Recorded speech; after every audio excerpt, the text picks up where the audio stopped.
तो 11th science का physics का ये 4th लेक्चर है और आज हम यूजेस ऑफ डायमेंशंस देखेंगे. So there are 3 uses of dimensional analysis. The first use is to check the correctness of a physical equation, to derive the relationship between different physical quantities, and to find the conversion factor between the units of same physical quantity into different system of units. तीनों uses हम यहाँ पे अच्छे से detail में discuss करेंगे. ये जो पहला वाला यूज़ है to check the correctness of a physical equation, ये हमने ऑनलाइन लेक्चर में यस्टरडे डिस्कस किया है. कल ही इसको हमने डिस्कस किया है, to check the correctness of a physical equation. इसके हमने 3-4 एग्जाम्पल्स भी देखे हैं. सो आज के लेक्चर में हम सेकेंड यूज़ को पहले डिस्कस करेंगे. Because first use online lecture में हुआ है, तो अब हम पहले सेकेंड यूज़ को डिस्कस करने वाले हैं. That is to derive the relationship between different physical quantities. To derive the relationship between different physical quantities. तो ये सेकेंड यूज़ को हम डिटेल में देखेंगे. फिर उसके बाद थर्ड यूज़ पे जाएंगे और टाइम बचता है तो फर्स्ट यूज़ के भी 2-3 एग्जांपल्स देख लेंगे.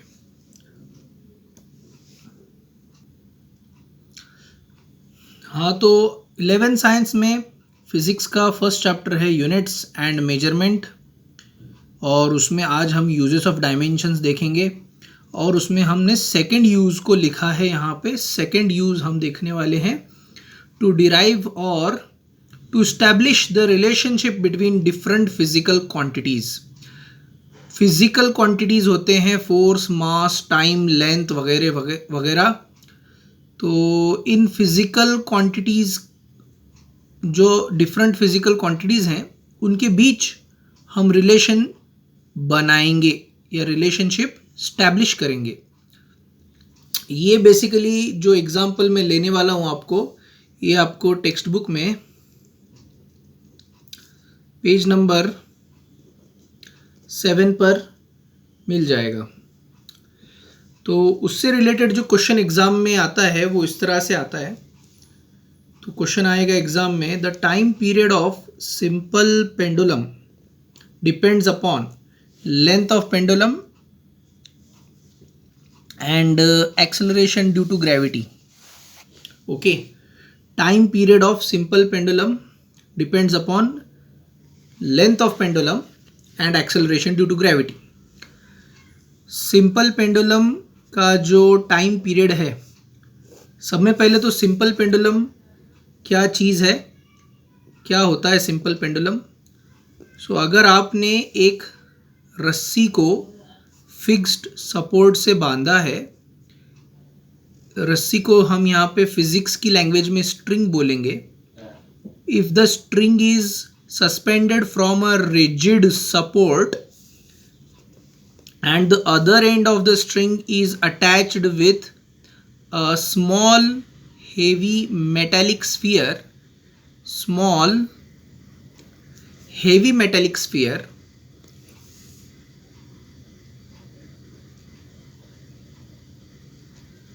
okay, that sphere is called as bob. And this is attached to a suspended string which is suspended from a rigid support. Now if we displace the bob through an angle, फर्ज करो, मान लीजिए हमने Bob को थोड़ा सा displace किया है थ्रू एन एंगल थीटा. ये स्फीयर स्ट्रिंग से बंधा हुआ था, इसको हमने थोड़ा सा डिस्प्लेस किया और यहाँ पे इसको रिलीज़ किया. इसको हमने एक्सट्रीम पोजीशन पे लेके गए यहाँ पे इस पॉइंट पे, और यहाँ पे हमने उसको छोड़ा तो ये वापस मीन पोजीशन पर आके अदर एक्सट्रीम को जाएगा और इस तरह से ये ऑसिलेट होगा, जैसा कि क्लॉक में होता है, घड़ी में जो पेंडुलम होता है ना, बस उसी को कहेंगे सिंपल पेंडुलम. तो इस सिंपल पेंडुलम का जो टाइम पीरियड होता है, टाइम पीरियड का मतलब होता है the total time required by the Bob to complete one oscillation, or the time required for completion of one oscillation is called time period. Bob एक corner से स्टार्ट होकर दूसरे कॉर्नर पे जाएगा और वहाँ से वापस रिटर्न पहले कॉर्नर तक आने को एक कंप्लीट ऑसिलेशन बोलेंगे, और उतना एक पूरा चक्कर लगाने के लिए बॉब को जो टाइम लगेगा उसको हम टाइम पीरियड बोलेंगे। और हमको यहाँ पे ये बताया गया है कि ये जो टाइम पीरियड है वो डिपेंड करता है लेंथ ऑफ पेंडुलम के, ये लेंथ ऑफ पेंडुलम के डिपेंड करता है, यानी कि पेंडुलम की लेंथ कितनी है, यानी कि ये स्ट्रिंग कितनी लेंदी है। ओके, सो हम यहाँ पे सॉल्यूशन में पहला ये बोल सकते हैं कि time period depends on number 1 length of the pendulum and the acceleration due to gravity, and number 2 the acceleration due to gravity पर भी ये डिपेंड करता है g पर। तो यहाँ पे हमको 3 फिजिकल क्वांटिटी दी हुई हैं।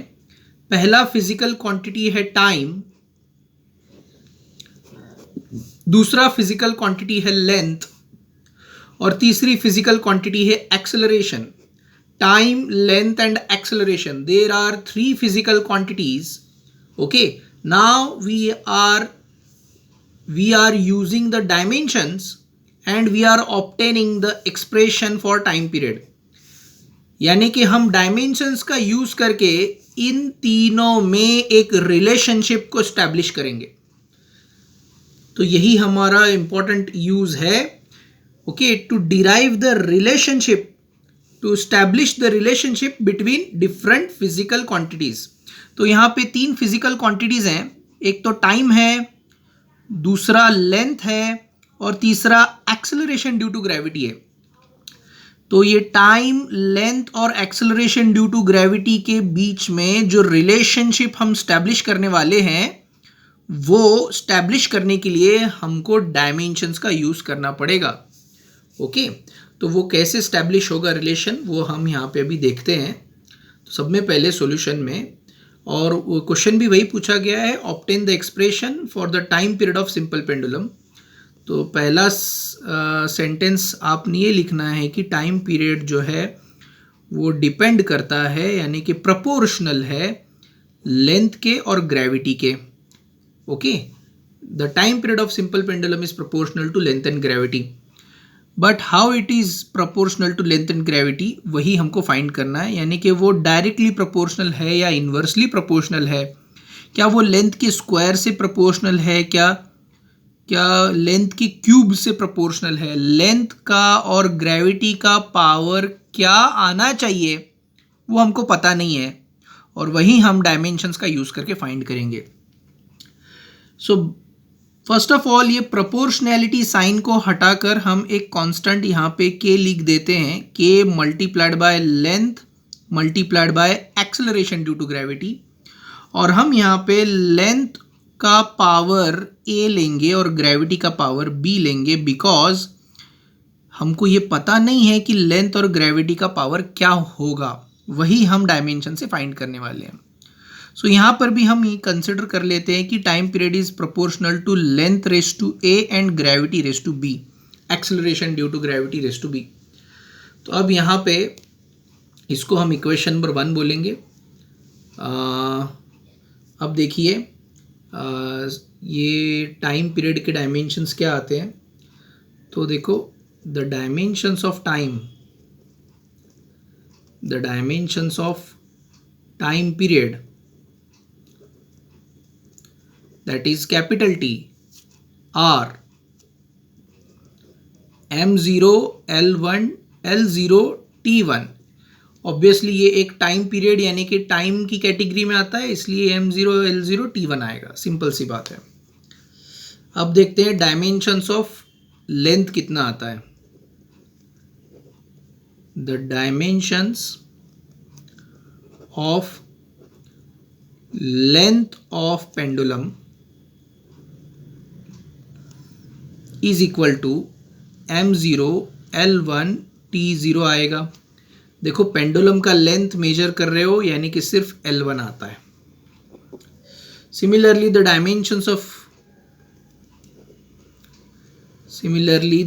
Dimensions of acceleration due to gravity, तो एक्सेलरेशन ड्यू टू ग्रेविटी के डायमेंशंस क्या आते हैं? तो देखो एक्सेलरेशन ड्यू टू ग्रेविटी के डायमेंशंस आएंगे m0 L1 T-2। ये कैसे आए? बिकॉज हमने डायमेंशंस को डिटेल में स्टडी किया है लेक्चर नंबर 2 में। सो आपके पास तीनों लेक्चर अवेलेबल हैं, पिछले 3 लेक्चर को आप अच्छे से देख लो। लेक्चर नंबर 2 में हमने एक्सेलरेशन के डायमेंशंस को एनालाइज किया है। तो हमारे पास अभी ये 3 डायमेंशंस आ गए हैं और ये तीनों डायमेंशंस हमको रखना है इक्वेशन नंबर 1 में। और ये जो कांस्टेंट k होता है, the constant k is dimensionless quantity. तो आपने हमेशा याद रखना है जो भी कांस्टेंट k रहेगा वो डायमेंशनलेस क्वांटिटी है। और इस पर से ये रिजल्ट भी सामने आता है कि डायमेंशनल एनालिसिस से हम सिर्फ फिजिकल क्वांटिटीज का रिलेशन बना सकते हैं, एक्यूरेट फॉर्मूला नहीं, क्योंकि कांस्टेंट की वैल्यू डायमेंशन की यूज से पता नहीं की जा सकती। This is one of the drawback of dimensional analysis. फॉर्मूले में जो कांस्टेंट आता है वो कांस्टेंट की वैल्यू डायमेंशन से फाइंड नहीं की जा सकती। It can be found using various experiments. इसको बहुत सारे अलग अलग एक्सपेरिमेंट से फाइंड किया जाता है। उसका हम डिस्कशन ये क्वेश्चन के एंड में करेंगे, कांस्टेंट का वैल्यू कैसे फाइंड करें। सब में पहले तो constant has no dimensions, constant dimensionless quantity है, ये आप ध्यान में रखो। और अभी हम यहाँ पे टाइम पीरियड, लेंथ और एक्सेलरेशन का वैल्यू इसमें सब्स्टिट्यूट करने वाले हैं फर्स्ट इक्वेशन में। ठीक है, तो टाइम की जगह आपको डालना पड़ेगा m0 L0 T1। k dimensionless quantity है, k का वैल्यू नहीं लिखेंगे तो भी चल जाएगा because k has no dimensions. l की जगह हमको m0 L1 और T0 रखना है और g की जगह m0 L1 T-2। देखते हैं ये कैसे आएगा। तो हमने लेंथ की जगह और ग्रेविटी जगह उनके डायमेंशंस को रख दिया है, टाइम की जगह टाइम के डायमेंशंस को रखा है। आप यहाँ पे ऑब्जर्व करो कि लेंथ का पावर a है तो हमने m0 L1 T0 इस पूरे ब्रैकेट का भी पावर a लिखा। ग्रेविटी का पावर b है तो हमने भी ग्रेविटी के डायमेंशंस के ब्रैकेट के बाहर उसका पावर b दिया है। अब आपको पता है जब किसी नंबर के पावर का पावर रहेगा तो उनको मल्टीप्लिकेशन किया जाता है। तो सब में पहले लेफ्ट साइड में m0 L0 T1 as it is रहेगा। राइट साइड में क्या करना है, फर्स्ट ऑफ ऑल ये जो पावर का पावर a दिया हुआ है ना, ये a तीनों से मल्टीप्लाई होगा। m⁻0, a मल्टीप्लाइड बाय 0 0 ही आएगा। ओके, l⁻a, ये a कैसे आया? देखो a को 1 से मल्टीप्लाई करो, a मल्टीप्लाइड बाय 1 a आएगा। t⁻0 ही आएगा बिकॉज a मल्टीप्लाइड बाय 0 0 आता है। फिर उसके बाद मल्टीप्लाई में अब यहाँ पे आपको 0 1 -2 तीनों को b से मल्टीप्लाई करना है। 0 multiplied by b becomes 0, 1 multiplied by b b आएगा, -2 multiplied by b becomes -2b, इस तरह से आता है। तो ये आपको ध्यान में रखना है कि जब पावर का कोई और एक पावर होता है तो इन पावर्स को आपने मल्टीप्लाई करना है। अब देखो यहाँ पे m0 L0 T1 left side as it is है। अब राइट साइड में यहाँ पे बेसिस सेम है और उनमें मल्टीप्लिकेशन है। If the basis are equal and they are in multiply with each other then you have to add the powers. तो हमको यहाँ पे जब मास 2 बार मल्टीप्लाई है तो एक ही बार लिखना है और उनके पावर्स को ऐड करना है, दैट इज 0 + 0। L 2 मल्टीप्लिकेशन में है, हम एक बार लिखेंगे और इनके पावर्स को ऐड करेंगे a + b। टाइम भी मल्टीप्लिकेशन में है, एक बार लिखेंगे और इनके पावर्स को ऐड करेंगे 0 माइनस 2b। अब इसको सिंप्लीफाई करते हैं। सो ये आएगा m0 L0 T1, right side आएगा m0 L raise to b, sorry L raise to a plus b, because यहाँ पे L का पावर a प्लस b है, t raise to minus 2b, t का पावर माइनस 2b है। अब हमने करना क्या है, लेफ्ट साइड और राइट साइड के डायमेंशंस को इक्वेट करना है, बिकॉज ये दोनों आपस में इक्वल हैं। Comparing powers on both sides, दोनों साइड्स के पावर्स को अगर हम कंपेयर करेंगे तो देखो क्या आएगा, m का पावर 0 है और यहाँ पे भी m का पावर 0 है, तो ये तो कैंसिल हो गया, 0 इक्वल टू 0 आ गया। अब देखिए यहाँ पे L का पावर है a plus b, the power of the value L, length का पावर a प्लस b दिया हुआ है राइट साइड को, तो लेफ्ट साइड को L का पावर 0 है, तो ये दोनों आपस में इक्वल आएंगे। The powers of L on both side must be equal, so we get a plus b equals to 0। a plus b का वैल्यू 0 आ गया, इक्वेशन नंबर 1।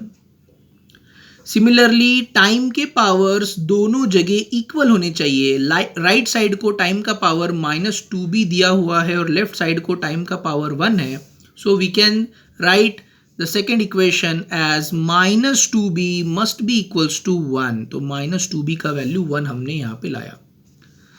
तो अब इसको देखते हैं, सेकेंड इक्वेशन से हमको ये रिजल्ट मिलता है। From equation number 2 it is clear that from equation 2 minus 2b का वैल्यू अगर 1 है तो 2b का वैल्यू माइनस 1 आएगा, हमने साइन चेंज किया है। सो b का वैल्यू माइनस 1 डिवाइड बाय 2 आएगा, बिकॉज अगर आपने ये मल्टीप्लाइड बाय 2 को राइट साइड शिफ्ट किया तो ये डिवाइड में चला जाएगा।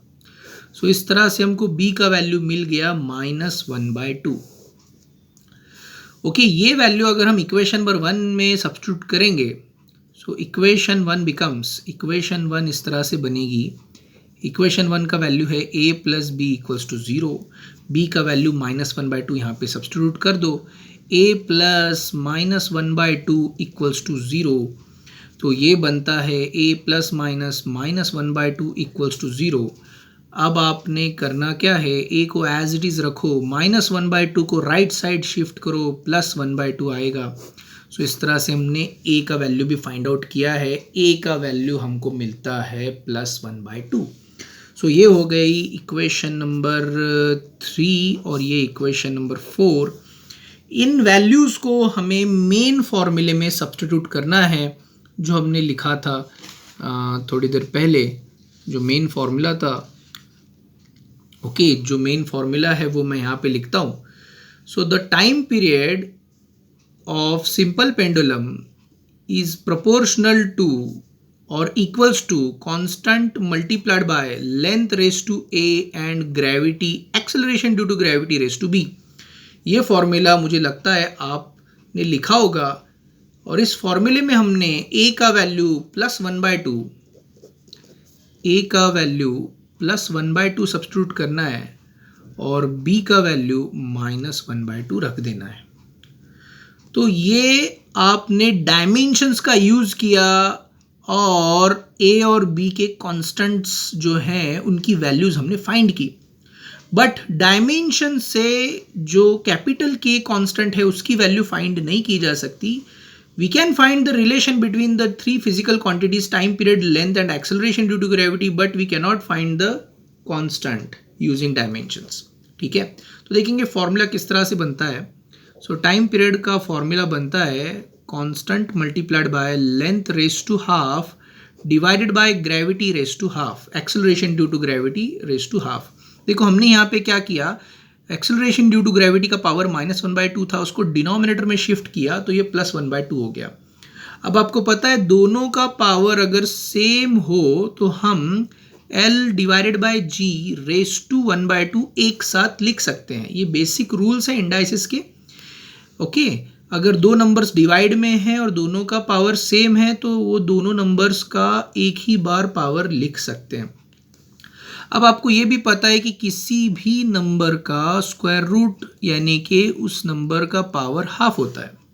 तो हम यहाँ पे लिखने वाले हैं time period equals to K multiplied by square root of L divided by G. K multiplied by square root of L divided by G. So ये हमने फॉर्मूला स्टैब्लिश किया। Yes, we derived the formula for the time period of simple pendulum, which is equals to constant multiplied by square root of length of pendulum divided by acceleration due to gravity। ये formula हमने establish किया थोड़े देर पहले। Problem शुरू करने से पहले हमको ये पता नहीं था कि टाइम पीरियड लेंथ और ग्रेविटी से कैसे डिनोट, कैसे प्रोपोर्शनल है, लेंथ और ग्रेविटी को कैसे रिलेट करता है, किस तरह से उसका रिलेशन है। अब हमको ये फॉर्मूला समझ में आ गया है कि टाइम पीरियड लेंथ के स्क्वायर रूट के डायरेक्टली प्रोपोर्शनल है और ग्रेविटी के स्क्वायर रूट से इन्वर्सली प्रोपोर्शनल है, बिकॉज लेंथ न्यूमरेटर में आया है और ग्रेविटी डिनोमिनेटर में। इसको हम इक्वेशन नंबर 5 बोलेंगे। अब ये जो कांस्टेंट है कैपिटल के, इसकी वैल्यू एक्सपेरिमेंट से पता की जा चुकी है। द वैल्यू ऑफ के इज डिटरमाइंड एक्सपेरिमेंटली, और ये हमको पहले चैप्टर में इसका सॉल्यूशन नहीं देंगे, इसका सॉल्यूशन हमको आगे वाले 12th के ऑसिलेशंस में मिलेगा।